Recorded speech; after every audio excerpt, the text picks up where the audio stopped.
안녕하세요. 어렵고 딱딱한 지식을 쉽고 재미있게 정리해드리는 지식 퀸입니다. 정부는 매일 합법적으로 국민의 돈을 훔쳐가고 있다. 우리가 갈수록 가난해지는 이유. 정부에 맞서 개인이 자신을 지키는 유일한 방법. 흑수저 직장인이 가장 빨리 부자가 되는 방법. 오늘은 정부가 어떤 방식으로 국민의 돈을 훔쳐가고 있는지, 보통 사람들은 왜 늘 막차를 탈 수밖에 없는지, 이런 정부에 맞서 개인이 자신을 지키려면 어떻게 해야 하는지, 마지막으로 흑수저 직장인이 가장 빨리 부자가 되는 방법을 알아보겠습니다.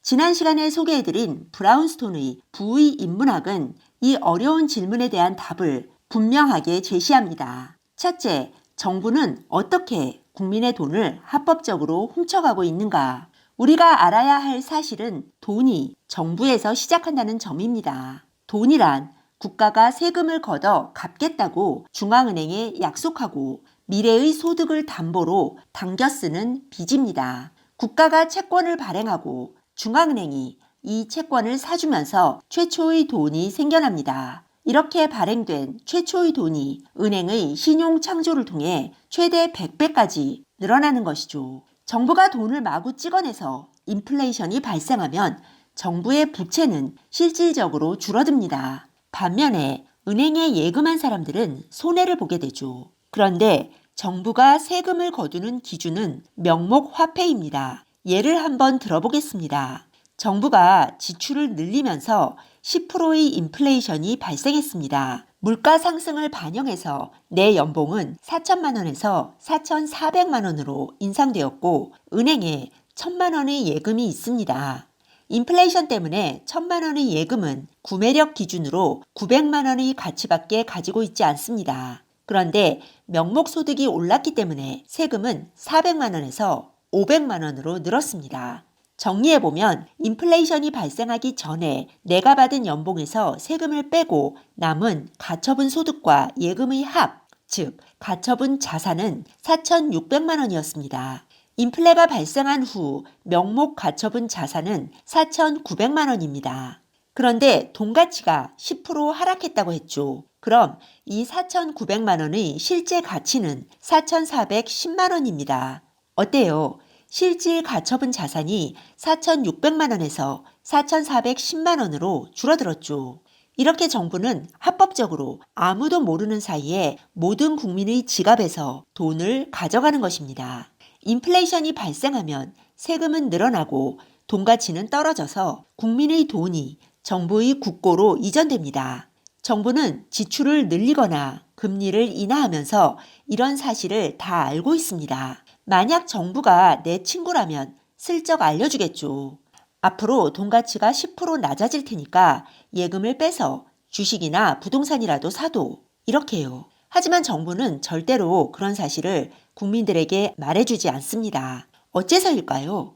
인기를 잃지 않고 다음 선거에서 이겨야 하니까요. 브라운스톤에 따르면 정부를 움직이는 것은 대통령입니다. 대통령은 정치인입니다. 원래 대통령이 되면서 정치인보다는 행정가가 되어야 하는데 우리나라 대통령은 취임 선서를 하고 나서는 바로 정치인으로 돌아가 버리죠. 다음 선거에서 이기려면 돈을 풀어야 합니다. 경제는 침체되면 안 되고 유권자들에게는 계속 달콤한 약속을 해야 합니다. 병원비를 공짜로 해주겠다고, 학비를 면제해주겠다고, 복지 혜택을 늘려주겠다고 말이죠. 돈이 풀리면 자산 가격은 반드시 올라갑니다. 가격이 오르면 정부는 보유세를 올리죠. 자본의 속성상 하락한 돈 가치보다 자산 가치가 더 오르지만 돈 가치가 하락한 것만큼 올랐다고 해도 상관없습니다. 정부는 인플레이션을 통해 자산 가격을 올려놓고는 보유세를 통해 또 한 번 국민의 돈을 가져가는 것이죠. 그럼 이런 정부에 맞서서 개인이 자신을 지키는 방법은 무엇일까요? 브라운스톤에 따르면 가짜 돈을 버리고 리얼 머니인 부동산과 주식을 사는 것입니다. 똑똑한 사람들은 늘 경제 지표를 주시하고 있다가 통화량이 늘어날 기미를 보이면 바로 예금을 해약하고 대출을 내서 자산을 매수합니다. 그런데 이 똑똑한 개인들도 사실은 한 발 늦은 셈입니다. 인플레이션이 시작되면 제일 먼저 돈을 빌리는 사람이 가장 큰 이익을 가져갑니다. 누가 제일 먼저 돈을 빌릴까요? 처음에 말씀드렸죠. 그것은 정부입니다. 그러니 가장 큰 이익은 정부가 가져가고 그 다음이 기업과 대자본입니다. 개인은 아무리 빨라도 세 번째입니다. 그나마 인플레이션 초기에 실물 자산을 산 사람들은 이익을 얻을 수 있지만 이런 사람들은 극소수입니다. 요즘 욕을 먹고 있는 부동산 투자자들이 여기에 해당하죠. 그리고 대부분의 사람들은 인플레이션 사이클이 중반을 넘어가고 한 차례 다 오른 후에야 비로소 자산시장에 뛰어듭니다.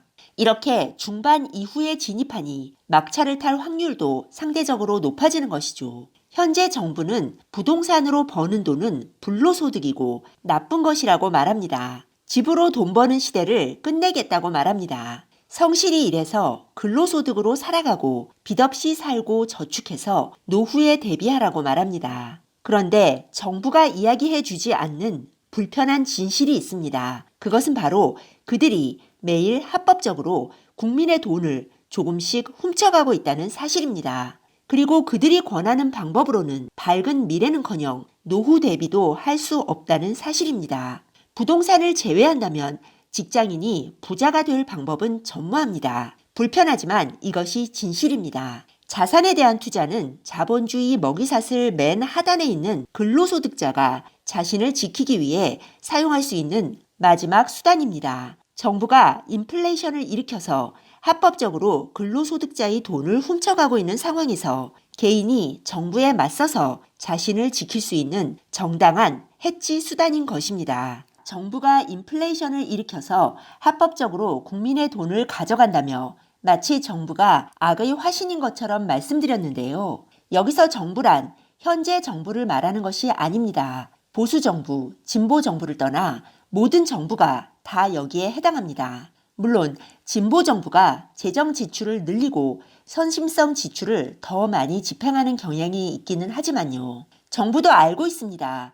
돈을 풀면 인플레이션이 일어나서 결국에는 근로소득자들이 가장 큰 피해자가 된다는 사실을요. 또 현재의 화폐 자본주의 경제가 성장하려면 통화량 증가가 필수적이기 때문에 정부로서도 어쩔 수 없는 측면이 있습니다. 게다가 세계 경제가 다 이런 식으로 돌아가는데 한국만 예외일 수도 없고요. 정부의 진짜 잘못은 진실을 감추고 말해주지 않는다는 것입니다. 그리고 잘못된 정책으로 인해 대중의 분노가 끓어오르면 그 분노를 다른 곳에 돌린다는 것입니다.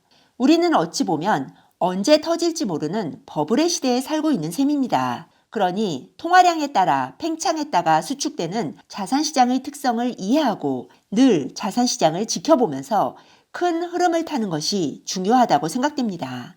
네, 오늘은 브라운스톤의 부의 인문학을 통해 정부가 어떤 방식으로 국민의 돈을 가져가고 있는지, 보통 사람들은 왜 늘 막차를 탈 수밖에 없는지, 이런 정부에 맞서 개인이 자신을 지키려면 어떻게 해야 하는지를 정리해 보았습니다. 다음 시간에는 흑수저 직장인이 가장 빨리 부자가 되는 방법을 이야기해 보겠습니다.